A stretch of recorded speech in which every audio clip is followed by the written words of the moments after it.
Perkenalkan, nama saya Laura Stempani Pasaribu dengan NIM 523314-2033. Saya membuat video ini untuk memenuhi ujian tengah semester mata kuliah ISBD, yaitu Ilmu Sosial dan Budaya Dasar.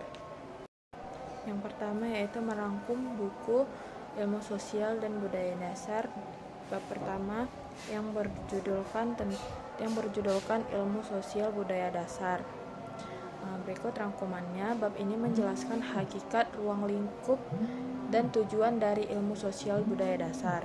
SBD merupakan ilmu yang mempelajari manusia dan kehidupannya sebagai makhluk sosial dan budaya dalam konteks merakyat dan majemuk.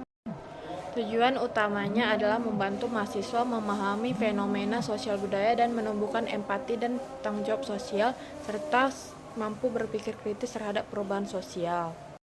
Pembahasan meliputi hubungan ISBD dengan ilmu-ilmu lain, manfaat ISBD bagi kehidupan bermasyarakat, serta relevansinya dalam pembentukan karakter dan kepribadian mahasiswa di era globalisasi.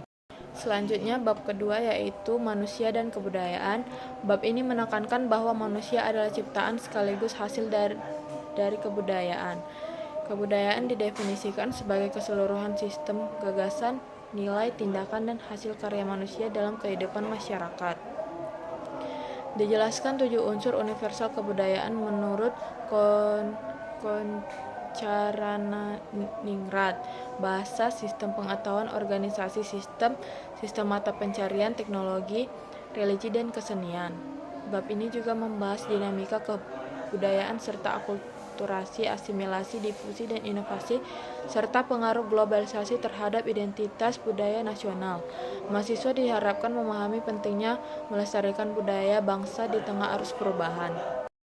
Selanjutnya bab ketiga yaitu manusia dan peradaban. Peradaban diartikan sebagai hasil tertinggi dari perkembangan budaya manusia yang mencakup kemajuan ilmu pengetahuan, teknologi, seni, dan tatanan sosial.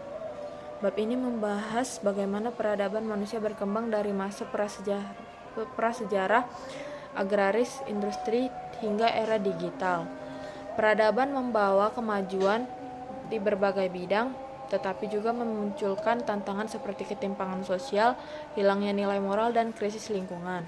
Ditekankan bahwa kemajuan peradaban seharusnya tidak hanya diukur dari aspek material, tetapi juga dari kemajuan spiritual dan kemanusiaan. Manusia diharapkan memahami pentingnya menjaga keseimbangan antara kemajuan teknologi dengan nilai-nilai etika, moral, dan kebudayaan lokal. Selanjutnya bab keempat yaitu manusia sebagai individu dan makhluk sosial. Bab ini menjelaskan bahwa manusia memiliki 2 dimensi utama yaitu individu dan sosial. Sebagai individu, manusia memiliki potensi, kebutuhan, dan keunikan pribadi yang membentuk identitas diri. Sebagai makhluk sosial, manusia tidak bisa hidup sendiri dan membutuhkan orang lain untuk kebutuhan dan mencapai tujuan bersama. Interaksi sosial menjadi dasar terbentuknya masyarakat melalui proses sosialisasi, komunikasi, dan kerjasama. Serta bagaimana lingkungan sosial, keluarga, dan pendidikan berperan dalam pembentukan karakter manusia. Kesimpulannya, keseimbangan antara kepentingan individu dan kepentingan sosial adalah kunci kehidupan harmonis yang bermasyarakat. Selanjutnya bab kelima yaitu manusia, nilai moral, dan hukum. Bab ini menyoroti pentingnya nilai moral dan hukum dalam kehidupan sosial. Nilai adalah ukuran baik buruk yang dianut oleh masyarakat, sedangkan moral adalah penerapan nilai-nilai terbentuk dalam perilaku. Hukum berfungsi menjaga ketertiban sosial, melindungi hak individu, dan menegakkan keadilan. Ketiganya saling berkaitan. Nilai menjadi dasar moral, dan moral menjadi landasan bagi pembentukan hukum. Dibahas pula sumber nilai agama, budaya, dan ideologi, serta pentingnya kesadaran hukum di masyarakat. Mahasiswa diharapkan mampu menilai tindakan sosial berdasarkan etika, menghargai hukum yang berlaku, dan menjunjung tinggi keadilan dalam kehidupan berbangsa dan bernegara. Selanjutnya yaitu bab ke-6, yaitu keragaman dan kesetaraan membangun masyarakat inklusif. Bab ini menekankan bahwa Indonesia merupakan bangsa yang multikultural dengan keberagaman suku, agama, ras, budaya, dan bahasa. Keragaman ini adalah kekayaan nasional namun juga berpotensi menimbulkan konflik jika tidak dikelola dengan baik.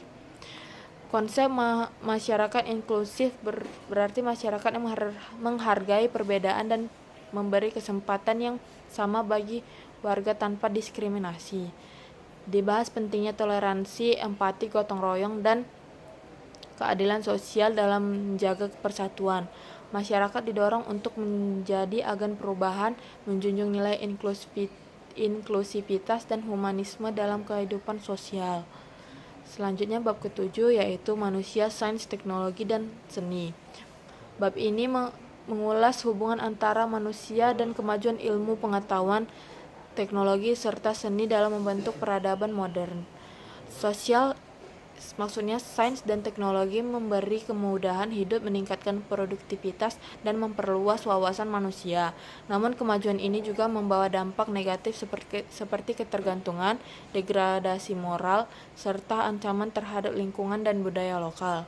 Seni berperan menyeimbangkan aspek rasional dan emosional manusia, memperkaya jiwa, serta menjadi media ekspresi nilai-nilai kemanusiaan. Mahasiswa diharapkan mampu menggunakan sains dan teknologi secara bijak dan kreatif, serta tetap menghargai nilai-nilai estetika, etika, dan budaya dalam kehidupan modern. Sekian video ini saya buat. Terima kasih kepada dosen pengampu mata kuliah ISBD. Terima kasih.